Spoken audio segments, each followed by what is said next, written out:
Hola Randall, buenas tardes. También buenas tardes a todos los que nos escuchan. Un gusto reencontrarnos de nuevo en este espacio de análisis y profundidad en matices.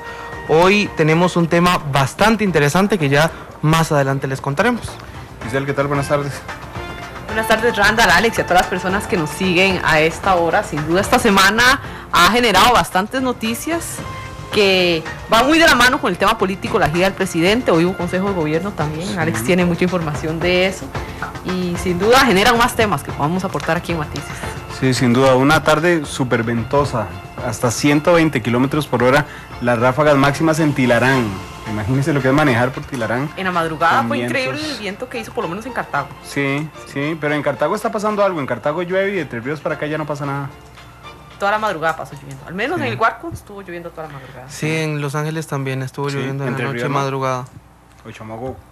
Yo venía aquí con el gran abrigo y llegué a San José y estaba haciendo sol. Llegué con anteojos de sol y abrigada. Bueno.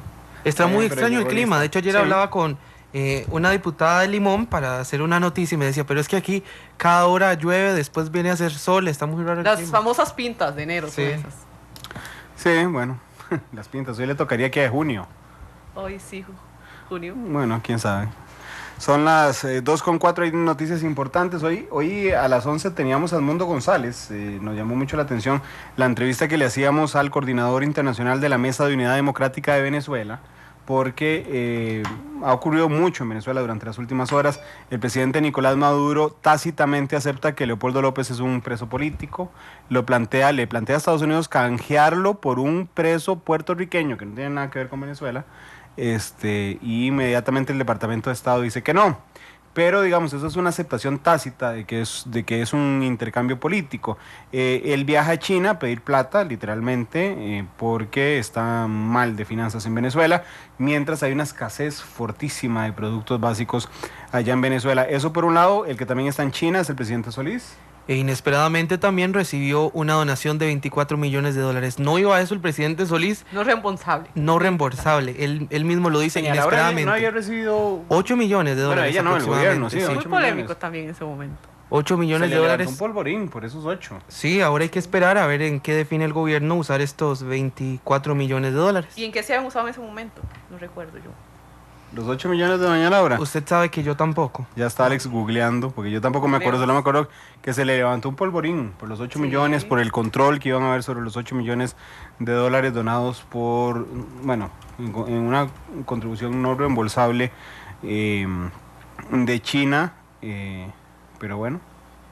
Muy generoso ha sido el gobierno chino. En el viaje, seguramente, sí, claro. Y es inesperado más cuando el presidente Solís habla de otro nivel de relaciones, que ya, y lo decía el canciller, Costa Rica ya no está para ir a pedir unas patrullas chinas y que se descomponen a los 3 meses, decía el canciller, sino para hacer otro nivel de relaciones. Llama la atención que sigue siendo generoso chino, dando $24 millones, que creo que es la 4ª parte del Estado Nacional, $24 millones que recibió o que va a recibir el gobierno de Luis Guillermo Solís para ejecutarlos en obras de acuerdo al Plan Nacional de Desarrollo. Bueno, de hecho estábamos buscando el dato de los 8 millones, no se tenía claro en qué se iba a invertir, pero parte de eso había dicho el gobierno anterior que se iba a invertir en la construcción de la Escuela Nacional de Policía.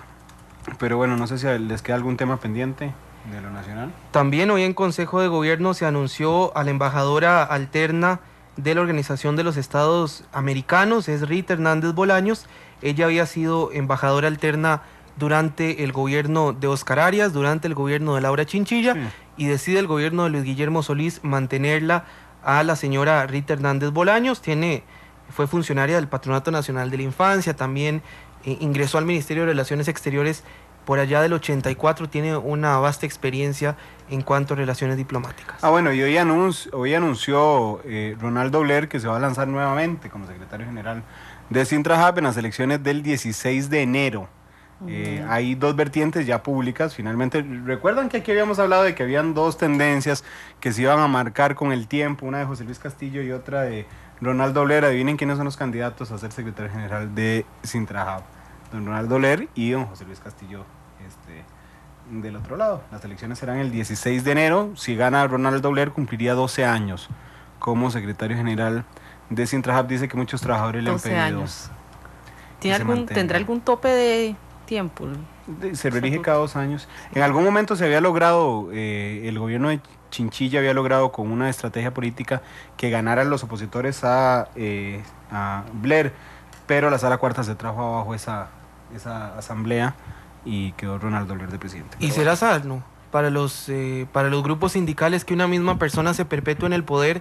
En el caso de don Ronaldo Blair en Sintrahab, don Albino Vargas en la NEP, ¿no es de alguna manera cortarles aspiraciones a los que vienen detrás o el surgimiento de nuevas figuras, como sucede en la política? Yo voy a decir algo que no es chota, pero yo oigo a Albino Vargas desde que estaba en la escuela. Imagínense, yo no habría nacido. ¿Ah? 12 años tiene. No, Ronaldo Blair sí, 12 años de estar en... Albino Vargas Albino Vargas, sí. Albino Vargas mucho más. Sí, no, toda la vida. Tiene bastante. Bueno, y sobre todo en un momento tan delicado de Habdeba, donde se negocia la convención colectiva, que hoy vamos a tener información en la tarde, porque ya se empieza a complicar el camino de esa renegociación, o de esa negociación, se va a la construcción de APM, sí. Así es que hay 2 temas pendientes ahí. Bueno. ¿Recuerdan ayer a Constantino Urcuya, aquí sentado, nuestro analista, que decía, el presidente Solís está a punto de firmar un divorcio? Aquí tenemos a la contraparte de ese divorcio, a ver si se firma. Don Ronald Jiménez, presidente de UCAEP, la Unión Costarricense de Cámaras y Asociaciones del Sector Empresarial Privado, que es más fácil decir UCAEP, mucho más fácil. Don Ronald, ¿qué tal? Muy buenas tardes, bienvenido a Matices. Bueno, muy buenas tardes a ustedes, muchas gracias por la invitación y muy buenas tardes también al público. ¿Están separados, de verdad? Yo no diría separados. Hemos estado nosotros en UCAEP como siempre, y UCAEP ya en 41 años que tiene de existir, ha pasado por 10 presidentes. Sí. Y en todos los casos, desde que inician, lo que ofrecemos es no presión, sino diálogo, y específicamente con propuestas. Así lo hicimos con don Luis Guillermo Solís, incluso antes de que asumiera, en el mes de abril, antes de que asumiera su presidencia, y hablamos y entregamos propuestas. Y las propuestas, yo creo que por el bien de Costa Rica, no solamente UCAEP, sino otros actores, no podemos decir simplemente que rompemos el diálogo con el gobierno porque tenemos un solo país y nosotros realmente nos preocupa el país independientemente del gobierno de turno. Entonces, lo que tenemos son a veces diferencias o problemas de comunicación, o que creemos una cosa y sucede otra, pero romper el diálogo yo creo que sería no solo inmaduro, sino una irresponsabilidad de la cúpula empresarial del sector privado, que representa en Costa Rica el 85% del empleo. Sí, digamos que no están separados, pero tienen un problema marital reciente. Porque, vamos a ver, el sector empresarial tiene muchos temas, pero hay uno sobre la mesa claramente, y es el levantamiento del veto a la reforma procesal laboral, que se opone la empresa privada claramente a esta decisión del presidente Solís. Y sobre todo después del viaje a México, que a mí no me queda muy claro. Don Ronald, usted andaba en México con el presidente, ¿no? Sí, claro. Entiendo que el presidente les asegura en México que no va a levantar el veto. Vienen y levantan el veto. ¿Es así la historia? Bueno, la historia, y la resumo. Sí. Recordemos que para la negociación del directorio de la Asamblea Legislativa de mayo pasado, el PAC firmó un convenio con el Frente Amplio, del cual tuvimos conocimiento y tenemos el documento, y firmó otro convenio con el PUSC. Entonces no firmó un convenio con UCAEP en ese momento. La historia empieza con el convenio con estos otros 2 partidos, y específicamente en el convenio del PUSC dice que no levantaría el veto antes de mayo del 2015. Entonces creo que no sé si llamarlo divorcio, pero por lo menos el no cumplimiento empieza por otro lado. A nosotros específicamente, todavía antes del viaje a México el año pasado, en algunas reuniones donde le preguntamos muy específicamente, a raíz de de una entrevista y de unas declaraciones que dio el jefe de fracción del Frente Amplio, donde decía que esperaban el levantamiento de veto como el regalo de Navidad.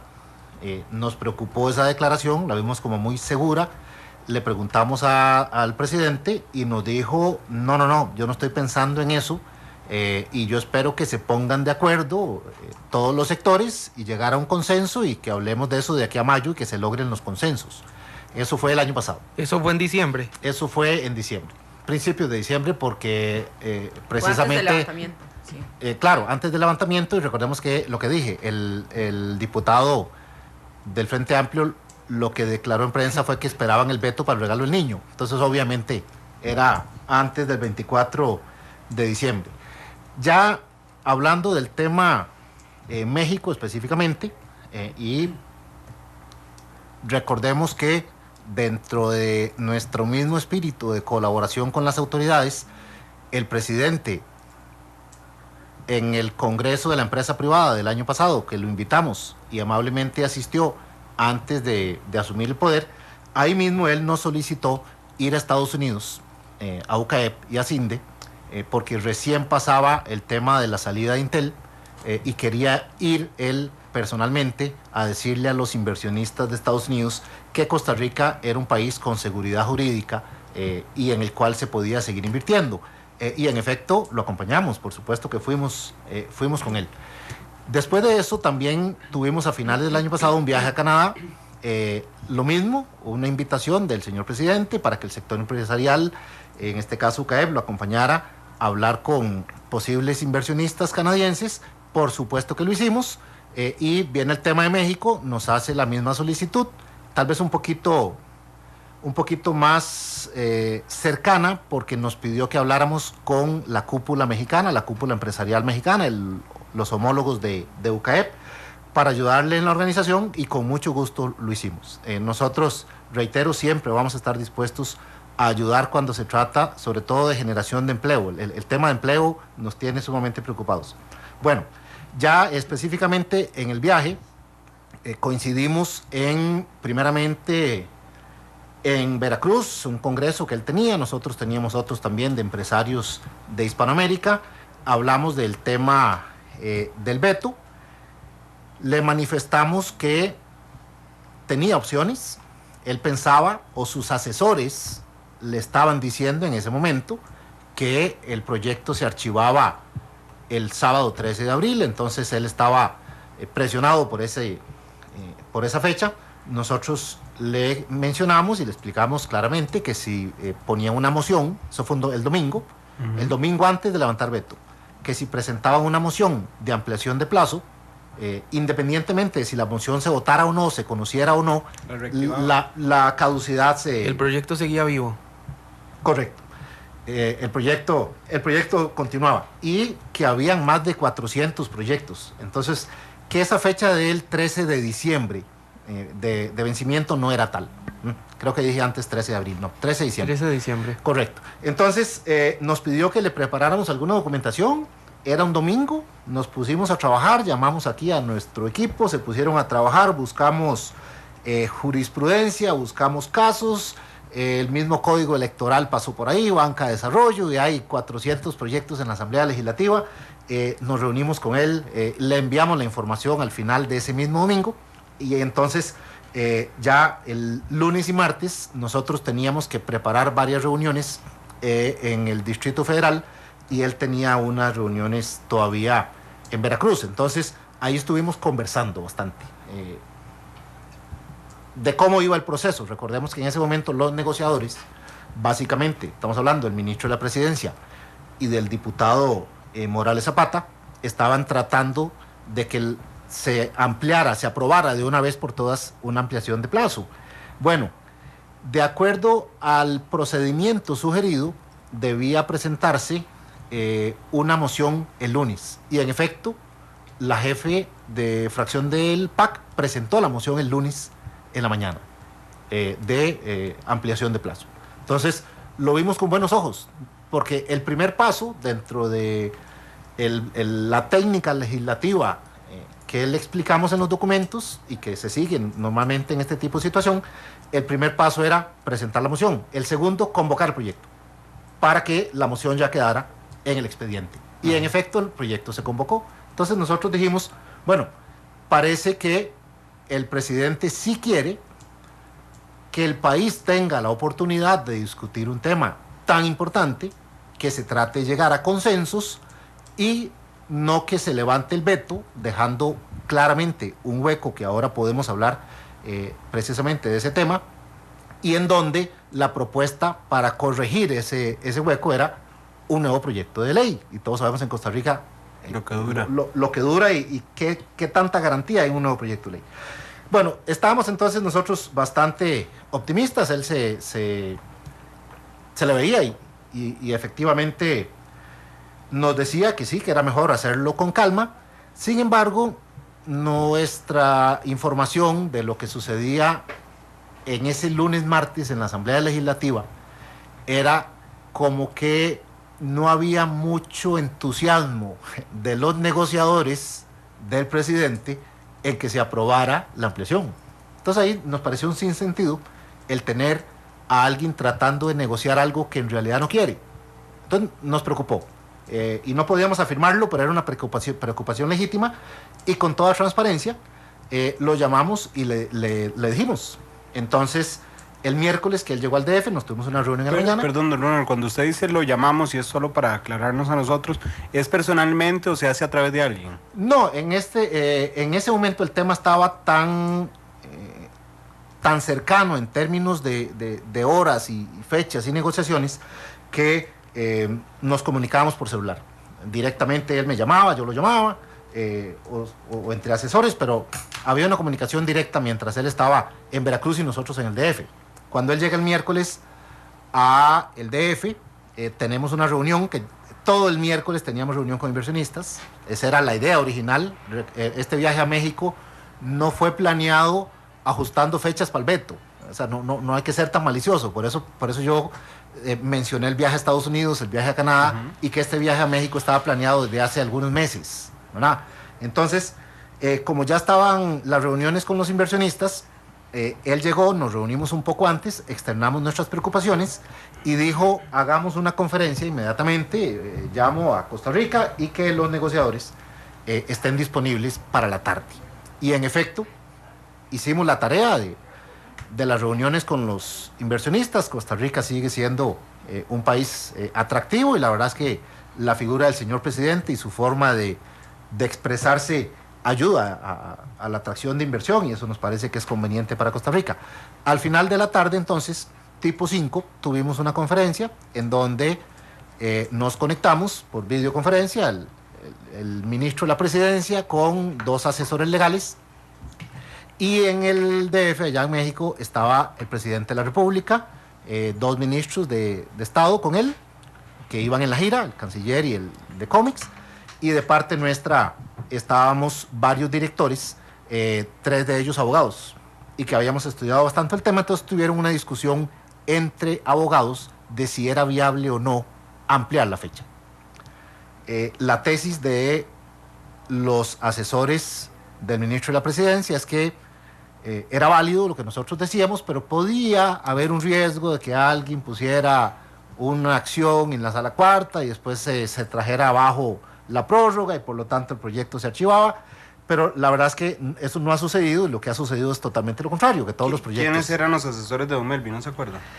Los nombres no, pero estaba, creo que el asesor jurídico de la Casa Presidencial y un asesor... Don Marvin Carvajal. Correcto, don Marvin, y un asesor de la Asamblea Legislativa, de Servicios Técnicos. Ahora, yo quiero preguntarle, don Ronald, ustedes conversaron con el presidente Luis Guillermo Solís, él les dice y les asegura que iba a mantener la decisión hasta mayo de 2015, de este año, lo mismo que le había asegurado al Partido Unidad Social Cristiana. Teniendo en cuenta todo esto que usted nos ha contado, ¿usted cree en la palabra del presidente? Bueno, yo creo que en un sistema como el nuestro, en donde solo tenemos un presidente que está empezando y hay que esperarse de aquí al 2018, haríamos muy mal los ticos en decir no le creamos nada de aquí en adelante. El problema es mucho más complejo que eso. O sea, no podemos decir divorciémonos, usando la palabra que usted hablaba, usó hace un rato. No hay divorcio entre el pueblo y el presidente. Un divorcio puede llevar a cosas mucho más peores que tratar de coordinar de ahora en adelante. Tampoco es que nada ha pasado. Como dije, en esa reunión, y sobre todo, yo hablo mucho del tema de los asesores, no tanto el presidente, porque el presidente sí tenía ganas de que el proyecto se discutiera con calma. ¿Fue mal asesorado entonces? Yo creo que no fue bien asesorado. Pero cuando usted habla de negociadores, ¿está hablando de los ministros o de los asesores de las personas que estaban realmente? Los que negociaban en ese momento, en esos días, de manera paralela en el Congreso, con las otras fracciones, para ver si aprobaban la moción, que insisto, la moción ni siquiera tenía que ser votada, ya se interrumpía la caducidad, pero ellos querían tener esa seguridad. Los negociadores eran don Melvin Jiménez y el diputado Morales Zapata. Sí, los que estaban en esa conferencia con don Melvin Jiménez y don Elías Soleil, el viceministro de la presidencia, eran efectivamente Luis Paulino Mora de la Asamblea Legislativa y Marvin Carvajal. Entonces, ellos le decían al presidente que no podían darle un 100% de seguridad de que esa técnica estuviera blindada. A lo que el mismo señor presidente les dijo: no me hablen de certeza, porque en esta vida nada tiene certeza. Ellos usaron la frase de plata en la bolsa. No hay plata en la bolsa. Don Daniel Soleil, creo que dije Elías, don Daniel Soleil hablaba mucho, no tanto de términos legales, sino del temor a que el proyecto se archivara. Terminó la conferencia, creo que las tesis estuvieron expuestas de manera muy clara en nuestro caso y con nuestros directores abogados, más toda la jurisprudencia que teníamos. Era claro que el proyecto no vencía, y creo que han habido de ahí para acá, a la fecha de hoy, muchísimos artículos en los periódicos reforzando esa tesis que nosotros planteamos ese día. Y el temor que tenían los asesores, o el supuesto temor de que pudiera pasar algo en la sala cuarta o en algún lado y que el proyecto se archivara, era de un intangible, y luchar con fantasmas es imposible. Entonces, en esa reunión, digamos que no hubo un acuerdo más allá de que nuestra tesis estaba sólida, y de parte de ellos solamente era un temor. Pero entonces ustedes salen preocupados porque el presidente no ha decidido ahí, tienen la posición de ustedes y tienen la posición de sus asesores. Correcto. Entonces, ante eso, el presidente viajaba a Costa Rica esa noche. Él me dijo: yo no voy a tomar una decisión hasta el último momento, voy a seguir, y estamos trabajando en ello. Nosotros regresamos a Costa Rica el jueves, al día siguiente, el día antes de levantar el veto. Cuando regresamos a Costa Rica, teníamos una llamada del señor presidente, que por supuesto se la devolví inmediatamente, y me informó que estaban todavía el ministro de la Presidencia negociando en la Asamblea Legislativa para ver si se votaba la moción. Yo le agradecí, por supuesto, la llamada, pero le reiteré que no era necesario votarla, que no necesitaba aprobarla, que ya la misión estaba cumplida, ya tenía tiempo, ya podía hacerlo con calma, independientemente del miedo que tuvieran sus asesores o sus negociadores. Y al final del día me hizo una llamada, tuvimos una pequeña reunión, ya era tarde en la noche, y ahí me informó que había convocado conferencia de prensa para el viernes a las 8:30 de la mañana para levantar el veto. Las explicaciones trató de dármelas, pero no eran de recibo, puesto que lo que había era un temor, y de parte nuestra, y creo que de todo mundo, habían argumentos sólidos, y la verdad es que esto obedecía más a un compromiso de ese firmado en mayo con el Frente Amplio que a criterios jurídicos, ¿verdad? Entonces no había nada que hacer. Dijo que si podíamos de alguna forma apoyar lo que venía, lo que viene, y en ese momento, a ese jueves en la noche, lo que el presidente tenía el control, porque si no levanta el veto, él tiene el control, y lo que se discute en la Asamblea es un proyecto integral. Al momento de levantar el veto, y así se lo hicimos saber, lo que estaba haciendo era trasladándole el control a la Asamblea Legislativa con lo delicado del caso. Ahí me mencionó que tenían un arreglo y en efecto al día siguiente lo vi por escrito, un arreglo entre el PAC y el Frente Amplio. Llama la atención que ya no estaba el PUSC. Esa noche de jueves firma el PAC con el Frente Amplio un arreglo donde dice que el Frente Amplio no se opondría a un proyecto que arregle ya eso que sería ley, ¿no? Para que se prohíba huelgas en servicios como policía, bomberos, emergencias y cirugías de aquellos enfermos hospitalizados. Servicios esenciales, decían ellos. No. Específicamente, y lo recuerdo, pero como si tuviera el documento aquí al frente, porque cuando el señor presidente me lo dice, yo le digo, pero prohibir entonces huelga en cirugías de los pacientes que están hospitalizados. ¿Qué pasa con los pacientes que iban al hospital mañana o pasado mañana? O los que tienen 6 meses, 1 año, año y medio de hacer fila para una cirugía. Dice, no, esos no están incluidos. ¿Así se lo dijo el presidente? Sí, y el documento lo dice. Hospitalizados. ¿Cuáles son? ¿Usted me los puede volver a repetir esos? Sí, policía, bomberos, emergencias y atención de pacientes hospitalizados. Sacan también a los muelles. Y a los educadores. Sacan a todo lo que no sea esos 4 que le dije. más fácil. Don Ronald, a la hora que usted mencionaba eso de la conferencia de prensa, ciertamente don Albino Vargas protagonizó junto con Mariano Figueres un episodio que le valió un montón de críticas y que los micrófonos de Repretel lo captaron. Es que ese viernes fue muy ocupado para nosotros, porque mientras el presidente el jueves había convocado conferencia de prensa, nosotros no sabíamos para qué era, ya don Ronald no sabía para qué era. ANEP había convocado conferencia de prensa para otra cosa, el viernes en la mañana. Cuando se da cuenta que el presidente tiene una conferencia a las 8:30, ANEP retrasa su conferencia de prensa. Y entonces los periodistas efectivamente ponemos todos los micrófonos en las mesas, Repretel la pone su micrófono, deja abierto el micrófono para empezar a grabar cuando empiece a hablar, ¿verdad? Y entonces en esta situación se da esto que vamos a escuchar. Escuchemos. Como si se tratara de un trabajo en equipo cuyos resultados sabían y estaban esperando. Una vez que el presidente Luis Guillermo Solís levantó el veto a la reforma procesal laboral, iniciaron los mensajes de texto entre el ministro de la Presidencia, Melvin Jiménez, el director de inteligencia, Mariano Figueres, y el secretario de ANEP, Albino Vargas, quien estaba listo para dar una conferencia de prensa. Toca a ustedes contribuir a apoyarla, promoverla. Dice que cuando él se cayó en la oposición que pensó que le iba a quedar la y Mariano Figueres manda a decir, ya, salud. Mariano Figueres manda a decir, ya, salud. ¿A qué se refería don Mariano? Don Mariano Figueres es una persona que sí. Por Radio Monumental. Cuesta un poco entender porque don Albino está hablando de lado, ¿verdad? Pero lo que dice es, me mandó un mensaje Mariano Figueres, ya, salud. Y se lo enseña a todos los que estaban en la mesa. Y se ríe, estaba muy alegre don Albino ese día. ¿Qué le pareció a usted eso, don Ronald?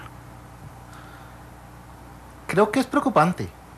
Yo creo que es bastante preocupante, no solo para el sector empresarial, yo creo que para Costa Rica es preocupante el que no solamente manifieste don Albino el supuesto mensaje, porque no lo vi, que le manda a don Mariano, pero después al entrevistarlo lo confirma. Después entrevistan a don Albino y él en efecto confirma que sí, que era un mensaje.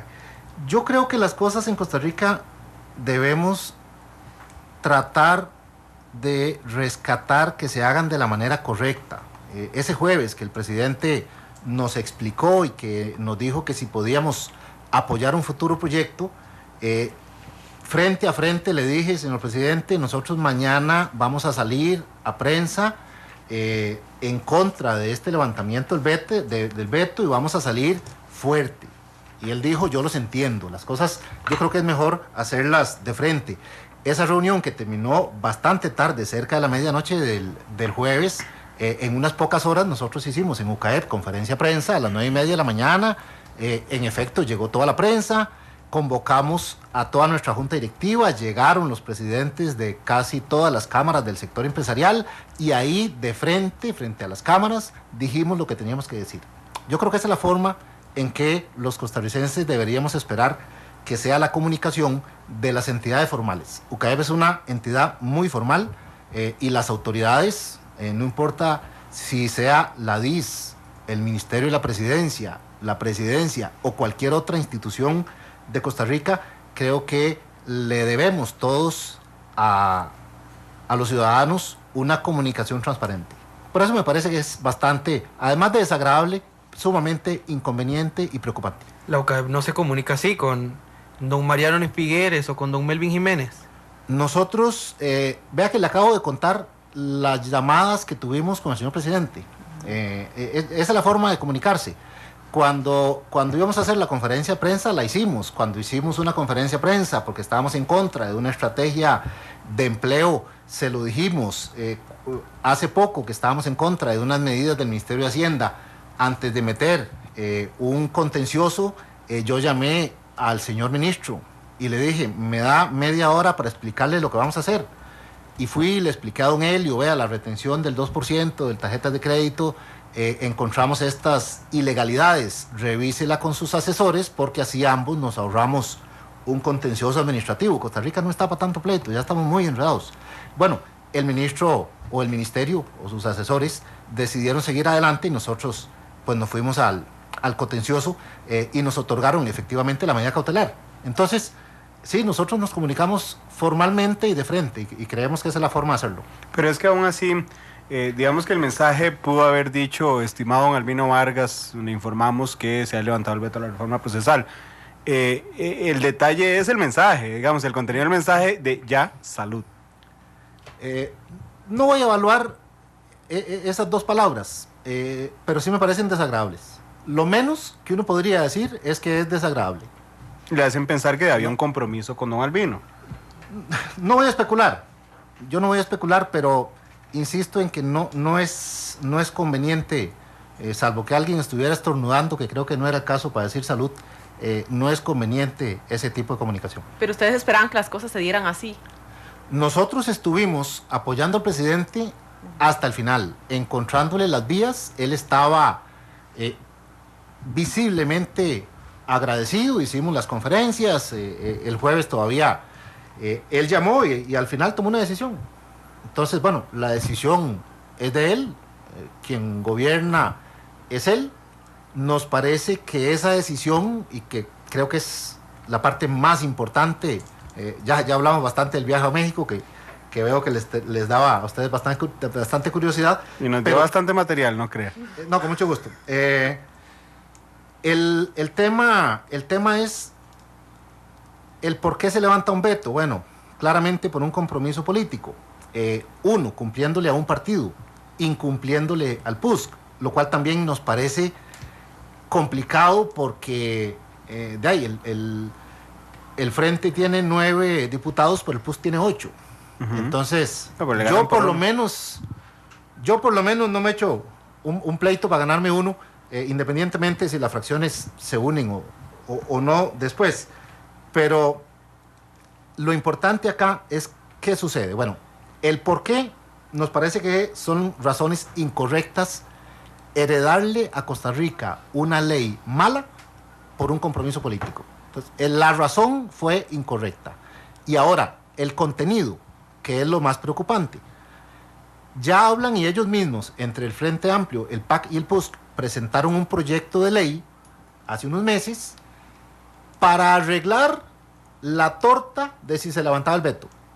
Y así lo digo. Y si uno lee ese proyectito de ley, habla de corregir el proyecto con el veto levantado que ya se convertiría en ley. Entonces, ese proyecto de hace meses estaba modificando una ley que todavía no era ley. Entonces, ¿por qué la están modificando? Porque está mal. Porque tiene problemas serios. Tiene problemas en servicios esenciales, huelgas en servicios esenciales, que es realmente un gran problema. Hoy en día, mientras no entre en vigencia la ley, están prohibidas las huelgas en servicios públicos, y eso viene de 1943, no hay que hacer un decreto para para inventarse. Está en el Código de Trabajo. Y está en el Código. Bueno, eso fue lo que permitió, por ejemplo, ahora que ustedes mencionaban el caso de Habdeba, eso fue lo que permitió que la huelga declarada ilegal, las autoridades puedan sustituir a los huelguistas y el puerto no se pare. Eso se acabó. Si una huelga, porque toda huelga en servicios era declarada ilegal a portas, entonces el gobierno podía actuar para que todos los costarricenses siguiéramos contando con los servicios, que de por sí no son buenos. Recordemos la huelga de anestesiólogos también, sí. Hay filas, y aparte de eso hacen huelga, pobre pueblo, pobres todos nosotros. Bueno, esa posibilidad de reemplazar a huelguistas con este veto se acaba. Don Ronald, pero eso hay que tenerlo claro. Claro, pero antes de entrar al fondo de la reforma procesal laboral, la dinámica, y cualquiera que siga diariamente las informaciones nacionales, la dinámica de las huelgas es muy fácil determinarlas en servicios básicos. Cuando se van los molleros a huelga, ellos saben que se les va a declarar ilegal, ni siquiera le responden al juzgado. Lo que pasa es que aprovechan el plazo entre la demanda al juzgado para negociar con el gobierno llega, se mete al puerto, lo pone a funcionar, y después el único elemento para negociar cuando lo declaran ilegal es que no castiguen a nadie. Esa es la dinámica normal, digamos, de las huelgas en Costa Rica en estos aspectos. Pero le decía que antes de entrar al fondo, digamos, de lo que les preocupa del levantamiento del veto, hay formas que dañaron la relación entre presidencia y el empresariado. Pero vamos a ir a la pausa y regresamos con más, porque después hay un montón de elementos más. Hay una mediación de la Iglesia Católica. El presidente Solís dice que ustedes son los que pidieron una mediación. Ya lo vamos a escuchar. 2:40, vamos a la pausa.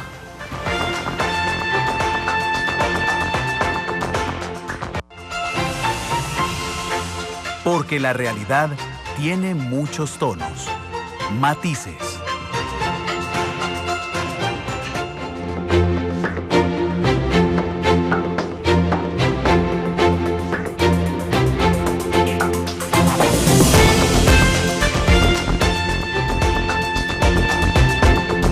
Analizamos los tonos de la actualidad. Exploramos sus contrastes, matices.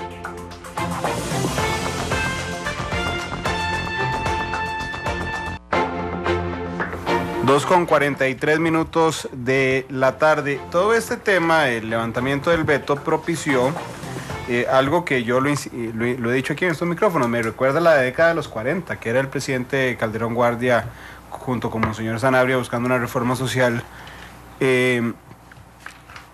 ANEP y los sindicatos se fueron a hablar con la iglesia. Y una hora después el presidente llegó a hablar con los obispos al mismo lugar donde estaban. Con el pleno de la conferencia episcopal. Sí, con la conferencia episcopal, que ayer lo decía Constantino el Cuyo, iluminados por el Espíritu Santo, les dijo, vamos a analizar el tema y no vamos a decir nada todavía. Y entonces, creo que fue en una conferencia donde fuiste vos, Alex, el presidente dijo que habló sobre esta mediación de la Iglesia Católica. Escuchemos al presidente Solís. De la mediación, pues nosotros no la solicitamos, eso es una oferta que surge del diálogo de la empresa con sindicatos y empresarios, pero por supuesto que le doy la más absoluta bienvenida. De eso se trata, de conversar, de reformar lo que haya que reformar y de sacar una ley de mejora de las condiciones de los trabajadores de la mejor calidad posible. Don Ronald, ¿usted pidió una intervención de la Iglesia Católica? No, en ningún momento. Ni yo ni nadie en UCAEP lo hemos hecho. De las declaraciones del señor presidente, creo que él habla de iglesias, sindicatos y no sé si dijo empresa. Sí, dijo empresa. No sé si se confundiría, porque ciertamente los empresarios no hemos solicitado esa mediación, y de hecho yo creo que nosotros como sector empresarial no tenemos ningún pleito con este tema, ni los sindicatos son un adversario o nuestro adversario.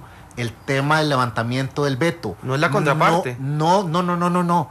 Vean, el levantamiento del veto, ¿quién lo hizo? Lo hizo el Poder Ejecutivo, lo hizo el señor presidente, asesorado por su gente de confianza. Ellos lo hicieron. ¿A quién afecta eso? A todos los costarricenses. Absolutamente a todos. Como dije, a los que están haciendo fila por una cirugía, si el día de mañana hay huelgas, se van a quedar así, ahí haciendo fila. Entonces, esto no es un pleito entre empresarios y sindicatos. Eso, no. Para mí que esto es o un malentendido o una cortina de humo. El levantamiento del veto es un error del Poder Ejecutivo que afecta al pueblo de Costa Rica. Aquí no es un partido Saprissa de la Juela. No lo es. Entonces, si alguien requiere mediación, creo yo, sería el Poder Ejecutivo con el Legislativo para asegurarse de cómo arregla la torta de convertir ese proyecto en ley. Usted ahorita lo decía, ¿le parece una cortina de humo que el gobierno intente sentar en la mesa del diálogo a los empresarios y a los sindicatos con la mediación de la iglesia? Nosotros no tenemos que sentarnos con los sindicatos para discutir este problema del levantamiento del veto. Reitero, y el acuerdo para levantar el veto, el acuerdo que firma el día antes de levantar el veto, el PAC con el Frente Amplio, ese acuerdo es lo que requeriría algún tipo de mediación o por lo menos de explicación. No somos nosotros parte del problema. Somos, al igual que todo el pueblo de Costa Rica, somos víctimas de lo que puede llegar a pasar cuando hablemos de los problemas de fondo que tiene el veto. ¿Y por qué o a qué obedecería esa cortina de humo? Bueno, la pregunta creo que no es para mí, pero le reitero que nosotros no somos una parte somos afectados, por supuesto que sí, al igual que todo el mundo, que todo el pueblo de Costa Rica. Y los sindicatos, si celebran el levantamiento del veto, así como quedó, que no lo dudo y lo han expresado, es porque es una ley inconveniente para el país que les puede dar a ellos, que ya estaban, digamos que, bastante disminuidos, creo yo, y la opinión pública no muy feliz de que le estén parando emergencias o muelles, le están dando un poco más de músculo a un poquito de gente. Usted dijo que se estaban lavando las manos el gobierno. Sí, correcto, así lo dije. Yo creo que el aceptar, aunque el gobierno no lo haya pedido, como se escuchó en las declaraciones, sino que fue la idea de alguien, decir que es una buena idea, sí me parece una lavada de manos, porque creo que la tarea enorme que deben garantizarnos a los costarricenses es cómo, antes de que entre en vigencia esta mala ley, la arreglan. Entra a regir, no, se levanta el veto, pero la novela no se ha acabado, la novela jurídica y legislativa, porque hay acciones de inconstitucionalidad planteadas ante la Sala Cuarta. Ustedes no son los recurrentes de ninguna de ellas, ¿verdad? Bueno, conocemos de la acción de los diputados, de varios diputados, que ya precisamente esta semana creo que fue que la acogieron. Ayer. Nosotros en nuestro consejo directivo, y lo adelanto sin ningún problema, desde el mes pasado, en sesión de consejo directivo, aprobamos coadyuvar con esa acción. Van a presentar una coadyuvancia, entonces. Correcto, así es. Eso se aprobó desde diciembre pasado, y no es simplemente porque nos enojamos porque levantaron el veto o porque nos dijeron que no y después que sí. No es eso. Es que realmente, primero, creemos ciertamente que hay problemas de tipo constitucional con el levantamiento de ese veto, pero por otro lado, reitero, y ahí voy a seguir, el levantamiento del veto no solo fue cumplirle un compromiso al Frente Amplio, sino heredarle una mala ley a Costa Rica. Precisamente tiene un detalle, el acoger, que la Sala Cuarta acoja la acción de inconstitucionalidad contra el levantamiento del veto. ¿Cuál es el detalle? Que le da 15 días al presidente Solís para que justifique por qué tomó la decisión que tomó. En esta revelación de hechos, don Ronald, cuando el presidente, ustedes notan, digamos, la posición del presidente dispuesto a hablar hasta mayo de 2015. Notan que hay una presión fuerte de don Melvin Jiménez, de Víctor Morales, de Marvin Carvajal y de Luis Paulino Vargas, el asesor legislativo, porque se levanta el veto. Me queda una pregunta. ¿Quién cree usted que manda? ¿Manda el presidente? ¿Verdad? Usted dijo ahora una frase, dijo, el presidente gobierna, el presidente tomó su decisión. ¿El presidente tomó la decisión? Bueno, recordemos que el único que puede levantar un veto es el presidente. Ahora, como todo líder, tenemos nuestros equipos. Entonces, yo creo que el señor presidente, ante tanto tema, tiene diferentes equipos y tiene ministros y tiene una serie de personas que le ayudan. Pero al final de cuentas, la decisión fue de él. Si estuvo mal asesorado, que es nuestro criterio, que estuvo bastante mal asesorado, sea por falta de conocimiento, por temor, o porque realmente había una intención de no llegar a acuerdo para presionar al presidente para levantar el veto, ya esa es otra cosa. Pero la decisión es de él y él tiene un grupo de confianza que también lo elige él. ¿Los invitaron a China ustedes? El presidente nos mencionó en México si podíamos acompañarlos a China. La verdad, no conocíamos la agenda. Estábamos, como dije hace un rato, en esa semana tan controversial del levantamiento del veto, y por supuesto que cuando ya nos avisa de la decisión de levantar el veto, aunque no era necesario hacerlo tan apresuradamente, no tenemos ningún ánimo de a 2 semanas después montarnos en un avión y cruzar al otro lado del mundo. ¿Se sintieron traicionados por el presidente, don Ronald? Traicionados es una palabra muy fuerte. Yo no diría traicionados. Yo creo que la decisión no fue buena. Yo creo que al final él se dejó llevar por un criterio de su gente cercana, de sus asesores, aunque el contenido jurídico era bastante sólido para hacer el proyecto con más calma y quitándole las cosas malas. Entonces, no, yo no diría traicionados. Sí estamos sumamente desilusionados porque esa acción le está generando una muy mala ley al pueblo de Costa Rica. Pero por eso no fueron a China. No fue específicamente por eso. Nos lo dijo en diciembre, no conocíamos la agenda, pero definitivamente que después del veto ni siquiera analizamos más la posibilidad de ir o no a China. Realmente yo creo que, si bien es cierto, como dije al inicio, uno no puede decir voy a romper como sector empresarial. Nosotros, que reitero, generamos el 85% del empleo en Costa Rica, que estamos preocupadísimos por el déficit fiscal y preocupadísimos por el desempleo que hay en el país y los problemas de competitividad, y simplemente darle espalda y decir que vivimos en otro país. No, vivimos aquí, vamos a tener que lidiar con eso. Esperamos que cuando llegue el señor presidente nos sentemos a conversar. Recordemos que se creó hace unos 2-3 meses un Consejo Presidencial de Competitividad a solicitud nuestra. El señor presidente hizo el decreto, lo publicó. El Consejo ya tuvo una primera reunión a principios de diciembre y ya nos convocaron para otra reunión ahora a mitad de enero. Vamos a asistir a esa reunión. No estamos asistiendo a todas. En aquellas donde no sentimos que haya la confianza y la seguridad jurídica necesaria, preferimos esperarnos. Pero no es un berrinche. ¿Perdieron confianza? Yo creo que ambas partes necesitan generar confianza. Creemos que hay decisiones que se están tomando un día para complacer a un grupo y otro día para complacer a otro.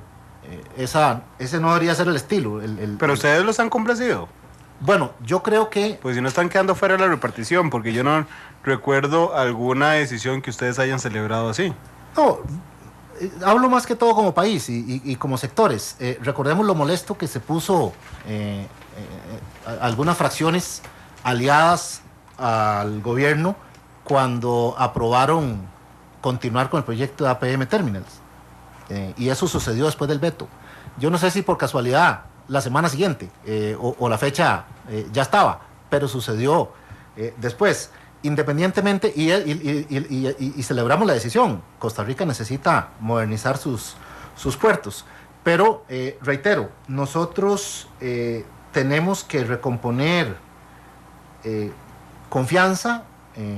Sin confianza no hay inversión, sea nacional o extranjera, y si no hay inversión, no hay empleo.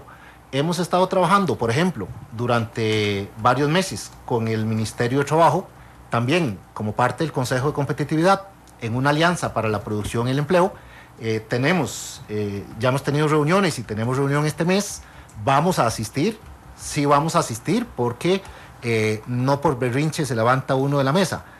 Y el tema de empleo es importantísimo. Costa Rica requiere cerca de 50,000 nuevos empleos por año por la gente nueva que entra al mercado laboral.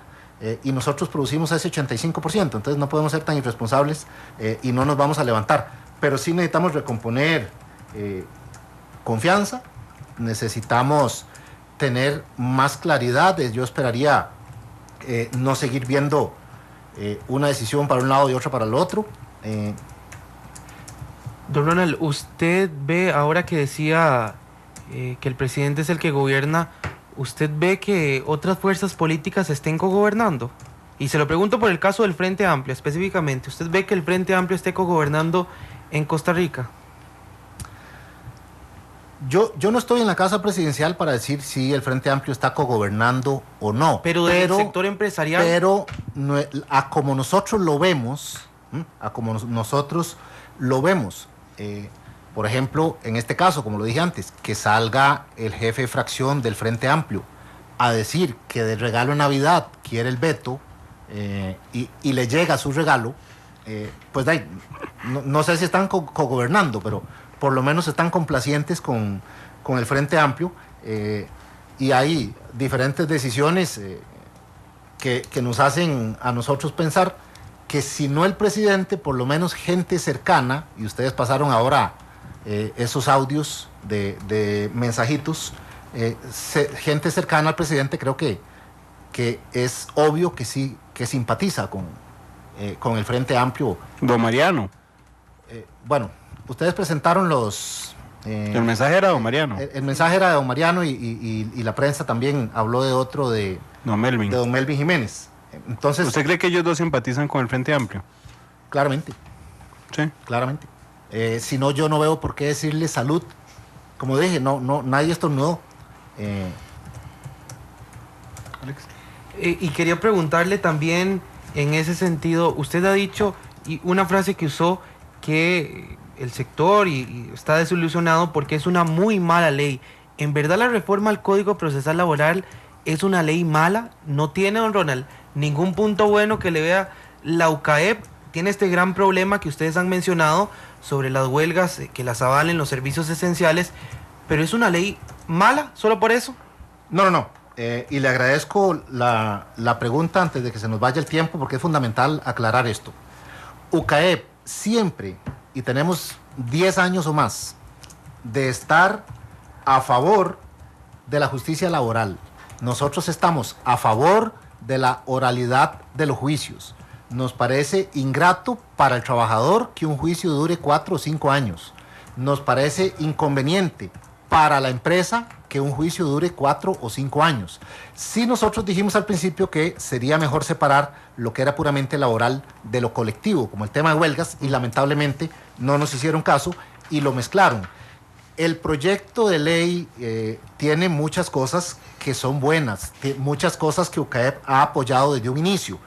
El problema es el siguiente, como dije antes, la huelga en servicios esenciales, que a hoy están prohibidos y por lo tanto son ilegales, y como ahora dijo don Randall, de todas maneras, aunque son ilegales, siempre la costumbre, bueno, qué lástima que decimos la costumbre, yo diría que lamentablemente hay impunidad. En Costa Rica hay impunidad, hay una huelga, se van de huelga 15 días, la declaran ilegal y un día antes llegan a un arreglo y lo primero que piden es que no haya sanciones, cuando debería haber sanciones para ver si se les quita la maña de estar haciendo huelgas ilegales. Entonces, si ya de por sí es un problema manejar una huelga ilegal, imagínense ahora con este código que podrían varias de esas huelgas declararse legales y por lo tanto no poder sustituir a los huelguistas. O sea, se paró el servicio, se paró el puerto, se paró el servicio de emergencias, no hay anestesiólogos. O sea, eso es, pero es tan malo que si la ley tiene 1000 cosas buenas y tiene esa mala, debería arreglarse la mala antes de ir a probar. Aquí no es un asunto de si ganamos 10-1 o 10, no, es que es un punto demasiado malo. Lo otro que también está bastante mal es que en aquellas instituciones o empresas donde no hay sindicatos, puedan irse 3 o 4 trabajadores, hacen una reunión, en una empresa de 1000, llegaron solo 3 o 4 a la reunión y por mayoría simple cerraron la empresa, declararon huelga. A nosotros nos parece, y estaba en el texto, y está todavía en el texto, de arreglo o del parche para arreglar esta torta, el pedir que fuera el 50% de la empresa, al menos los que decidan si quieren ir a huelga o no. A como está quedando hoy, no hay porcentaje mínimo. 2 o 3 declaran una huelga. Eso es un problema sumamente complicado. Entonces, no se trata, reitero, de cuántos puntos buenos tiene y cuántos malos. No es que los malos hay que quitarlos. Estamos hablando de una ley de la República. Pero tiene más buenos. Sí, por supuesto que sí. Todo lo laboral está bien. El código era es bastante viejo y había que arreglarlo y nosotros estuvimos de acuerdo en eso desde un principio. Nosotros estuvimos incluso de acuerdo en varias cosas antes de esta ley, que dicho sea paso, estuvimos de acuerdo hace unos años en un texto, en una subcomisión, y cuando lo pasaron a comisión le metieron 200 mociones y nos cambiaron en lo que sí habíamos estado de acuerdo. Entonces, que no nos digan hoy que UCAEB estuvo de acuerdo. No es cierto. No jueguen chapitas de esa forma. No puede ser que digan que estuvimos de acuerdo si nos cambiaron el texto el cual acordamos. Entonces, esas cosas que tiene mal ese proyecto de ley debieron haberse corregido antes de convertirlo en ley de la República. Ahora que es ley de la República, dependemos de la voluntad de los diputados para arreglarlo. Envía también una mal señal con respecto a la seguridad jurídica del país. Pésima señal, pésima. Nosotros venimos hablando de la seguridad jurídica desde hace muchísimo tiempo. Le dimos, por ejemplo, no voy a hablar solo lo malo, en el tema de la huelga a Habdeba le dimos un voto de apoyo al presidente porque él estaba defendiendo la seguridad jurídica independientemente de la empresa. Nosotros nunca defendemos una empresa en particular, sino un principio. Si el país firmó un contrato, deberíamos, y ya pasó por todos los filtros judiciales, pues lo que queda es cumplirlo. Y por eso apoyamos la firmeza del señor presidente en el tema de la huelga. Costa Rica compite muchísimo, hoy en día compite, pero con todo mundo. Antes, hace pocos años, cuando Colombia estaba en una situación prácticamente de guerra, no pensábamos que Colombia era competencia para atracción de inversión y ahora es una competencia enorme, enormísima. Nicaragua es una competencia enormísima y aquí el desempleo aumenta. Entonces, la seguridad jurídica viene a incrementar el problema de falta de inversión, el problema de desempleo y el problema de competitividad que tenemos en Costa Rica. ¿Y ahuyenta inversionistas? Por supuesto, por supuesto. Tanto extranjeros como nacionales. Por supuesto que sí. Para nadie, bueno, ya pocos se acordarán, pero han habido empresas que cierran por este tipo de temas. También hay empresas y han estado saliendo en prensa ejemplos reiterados de compañías ticas que se están yendo para Nicaragua. Solo como idea, hasta hace 5 años la inversión costarricense en Nicaragua era como de $5 millones. Y de hace 5 años para acá es de 80. O sea, en toda la historia fueron 5. Y en los últimos 4 o 5 años, 80. ¿Qué nos está diciendo eso? ¿A dónde se están yendo los empleos? Bueno, y hablando de inversión, debemos una pausa comercial. Así es que vamos a la pausa y regresamos con más de matices. Está con nosotros don Ronald Jiménez, presidente de UCAEB. Y hoy se ha destapado absolutamente don Ronald. Nos tiene movidísimo el timeline en Twitter hoy y en Facebook. 3:5, vamos a la pausa, regresamos. Analizamos los tonos de la actualidad. Exploramos sus contrastes, matices.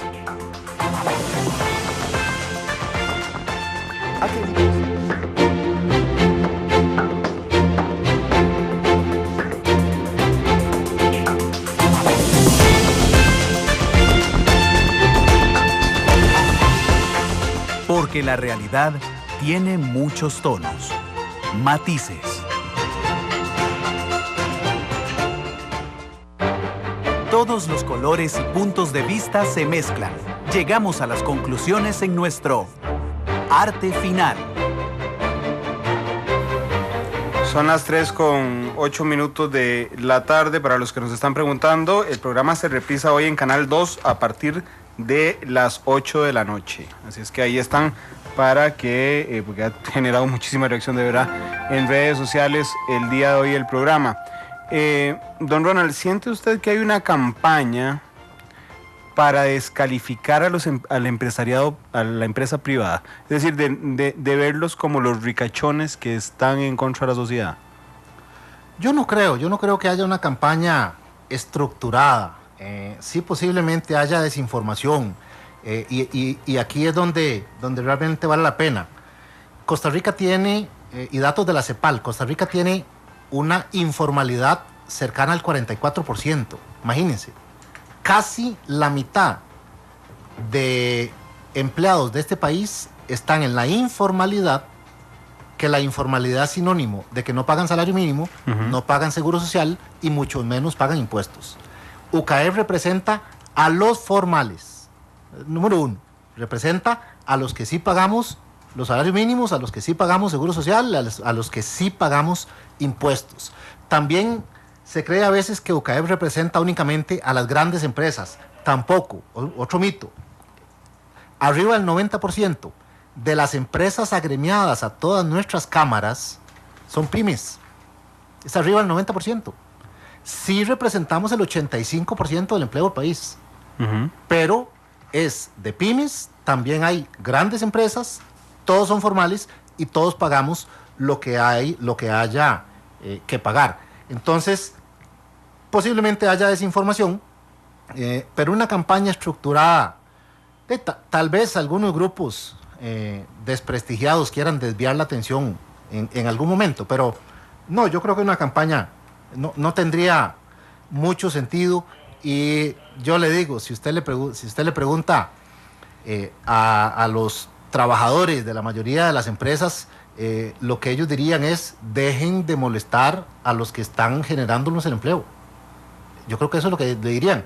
Y lo digo porque lo he escuchado. O sea, trabajadores que dicen: hoy en día es difícil en Costa Rica conseguir empleo, y hay gente que está estrujando al empresario, que, reitero, el 90% es pyme y el 100% son formales. Quisiera yo leer, don Ronald, algunos de los comentarios que nos han hecho en redes sociales. Dice Tatiana Blandón que lo que es claro es que el PAC que nos gobierna no es el de Otón, es un partido frente amplista sindicalista, dice Tatiana Blandón. Y nos preguntaba también Braulio CSR a través de Twitter que si la UCAEP está desacuerdo en que se hagan sindicatos de empleados privados. Nunca hemos estado en desacuerdo. Me parece una excelente pregunta. Me la hicieron hace pocas semanas a raíz del levantamiento del veto, que me hicieron una cadena de estas internacionales de Latinoamérica. Me hizo una entrevista y me hizo la misma pregunta. Y me preocupó mucho porque es la impresión desde el exterior de que en Costa Rica no se permite o se limita de alguna forma la creación de sindicatos en el sector privado. No, en lo absoluto. Ni está limitado por ley, ni tenemos nosotros nada en contra. ¿Qué sucede? En Costa Rica hay libertad de asociación. Yo decido si me meto en un sindicato o no. Yo decido si entro a una asociación solidarista o no.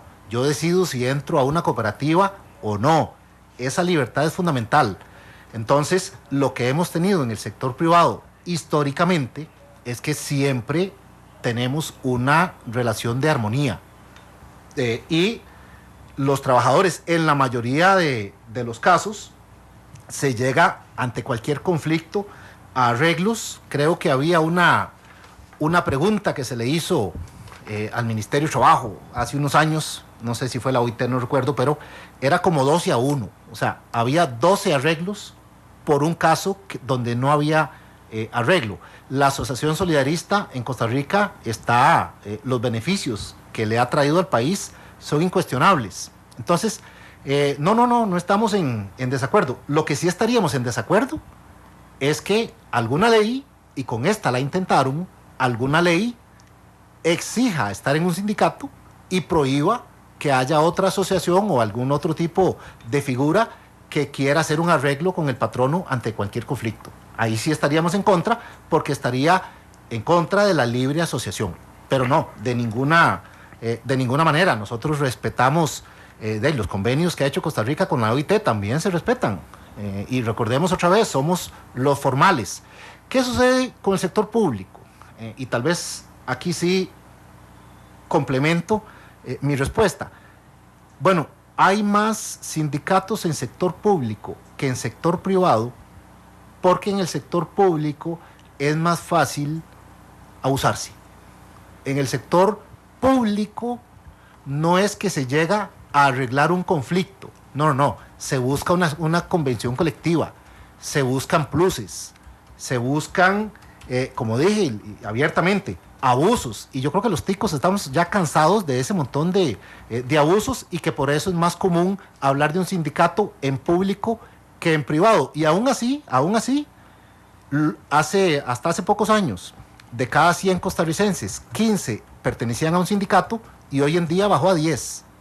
Yo creo que hay un asunto de representación, representatividad y prestigio, que lo que está haciendo es que en el sector privado se cumplan más cosas y no se preste para ese tipo de abusos. Don Ronald, pero está la impresión de que si una persona en el sector privado se une a un sindicato, va para la calle.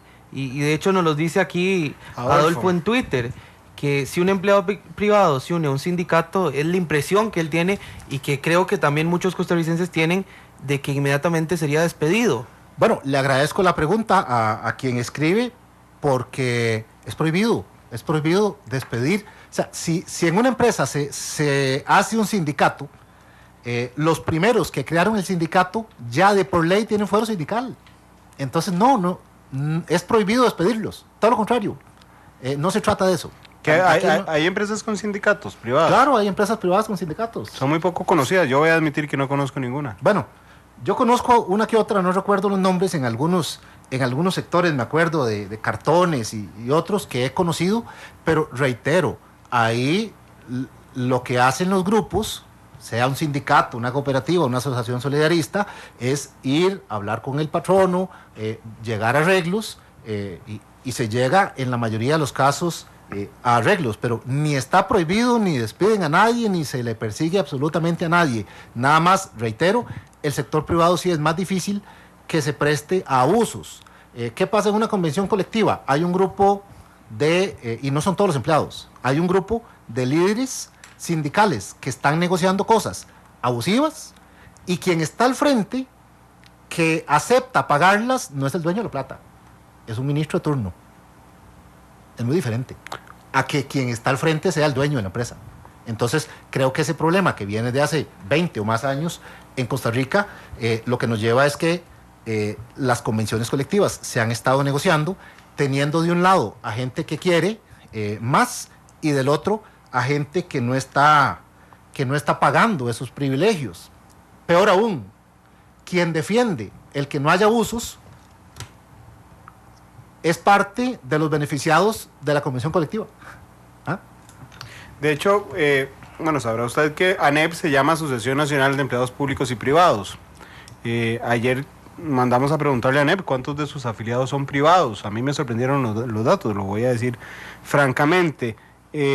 Nos dijeron que tienen 13,000 afiliados públicos y 2,000 privados, pero que la mayoría de los privados lo hacen de incógnito porque sus patronos los despiden.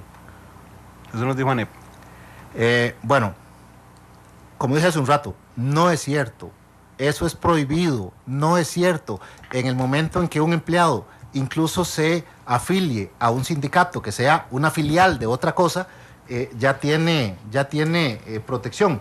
Yo creo que la pregunta más bien sería el por qué es tan bajo.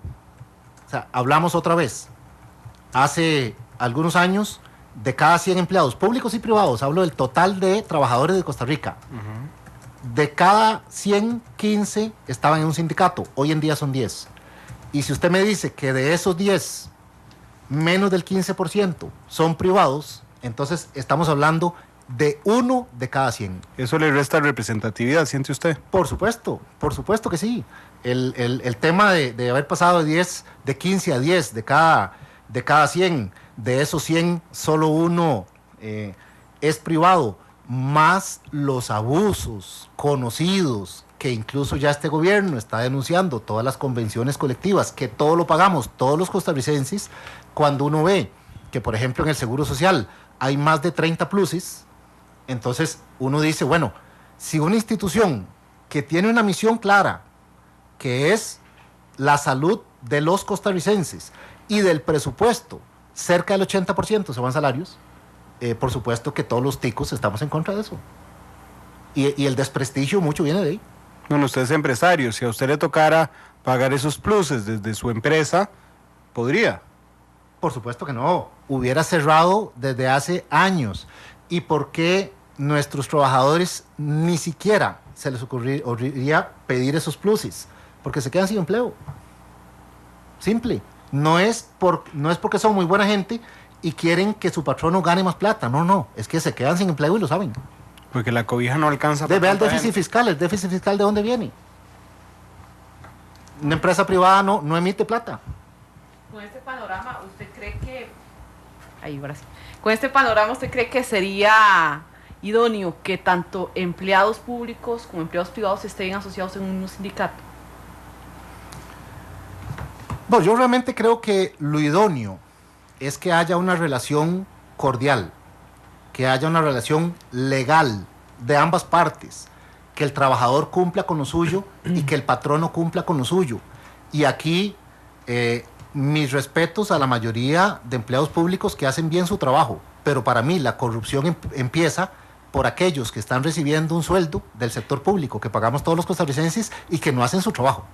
Entonces, yo no hablaría de una idoneidad de estar en algún tipo de asociación u otra, porque, reitero, en Costa Rica hay libre asociación. Yo más bien preferiría hablar de un tema de actitud y de responsabilidad. La actitud de cumplir, la responsabilidad de cumplir y saber que si no cumplimos, alguien tiene que pagarlo. Don Ronald, hay un dato que ustedes, no solo usted, repiten mucho, de hecho... los medios de comunicación también lo ponemos para poner en el amplio contexto, y es que ustedes me refiero a la empresa privada, generan 85% del empleo en el país.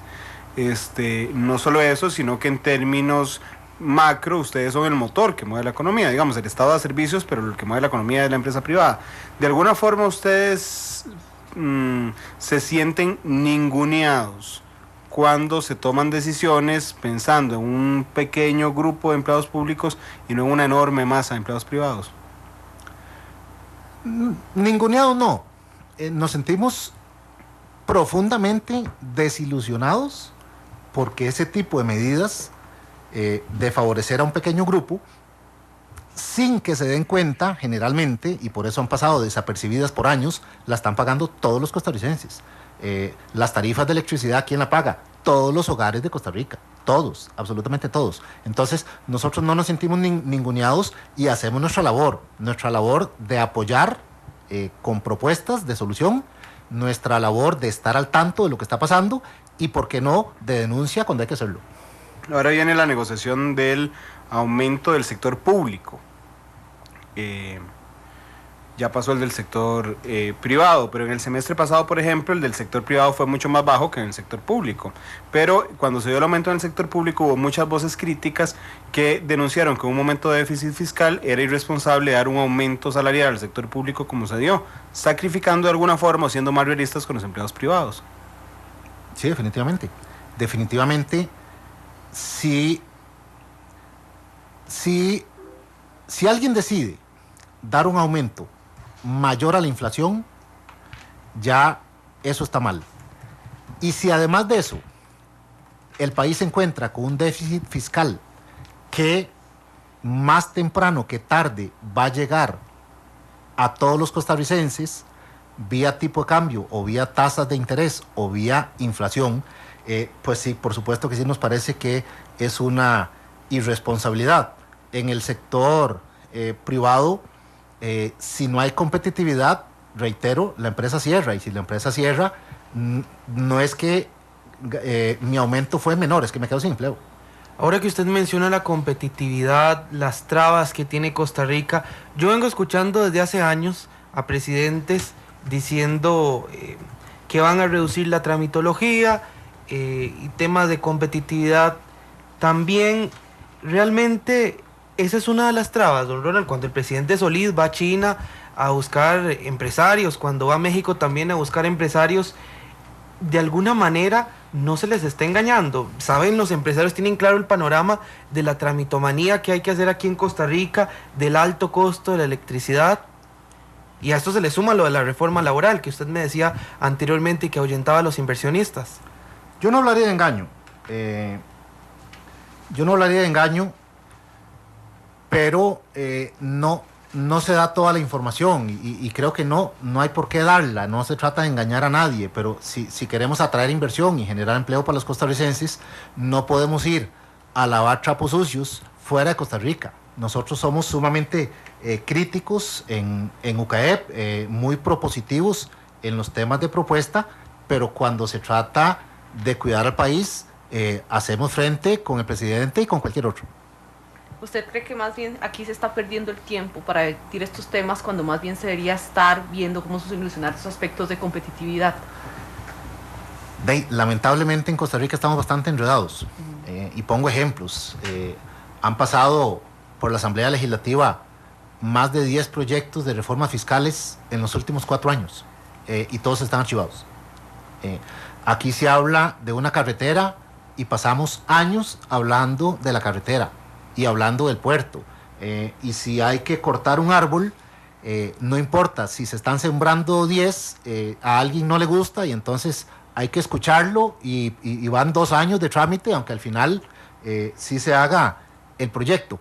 Creo que hemos ido creando instituciones a través de años, instituciones, que tienen muchísimo entrabamiento aquí para hacer cualquier proyecto. Son meses de permisos, en algunos casos años. Nosotros promovemos el cumplimiento entre nuestros afiliados. Incluso tenemos, ahora que hablábamos de lo laboral, tenemos un manual de buenas prácticas para que las pymes, que a veces no tienen cómo pagar abogados, puedan tener un checklist para asegurarse de que sí están cumpliendo con todo lo que tienen que cumplir. Entonces, tratamos de apoyar, pero la institucionalidad de Costa Rica hoy ya está enredada, independientemente de quién sea el presidente de turno, y eso obviamente afecta la productividad. En todos los países hay trámites, en algunos más que otros. Costa Rica está lamentablemente en los peores lugares. Estamos en los primeros 10 lugares del país en talento humano, y en infraestructura y trámites estamos del 100 para arriba. Entonces es una contradicción terrible, y es por el mismo hecho de estar creando instituciones. Don Ronald, muchas gracias por estar aquí. Se nos acabó el tiempo ya. Con muchísimo gusto. Muchas gracias, ha estado muy interesante. Espero que le haya gustado el café. Sí, cumplimos. Excelente, muchísimas gracias. Gracias, Alex y Cel. Adivinen qué fue lo que el viento se llevó. La M de McDonald's en Tibás. La derrumbó el viento esta tarde. Y la derrumbió, en Tolero, sí. Pero no ocurrió ningún... No ocurrió ningún accidente, grave, precisamente, pero es algo... y no es un comercial porque no nos pagan, pero pero usted está interesante. No, usted se imagina ir manejando y que ver uno caer la M de McDonald's. Sí. Gracias a Dios no pasó nada. ¿Dónde habrá caído? Lo que el viento se llevó en el parqueo. 3:27. Nos escuchamos a las 7 en la tercera emisión de Noticia Monumental. Feliz tarde.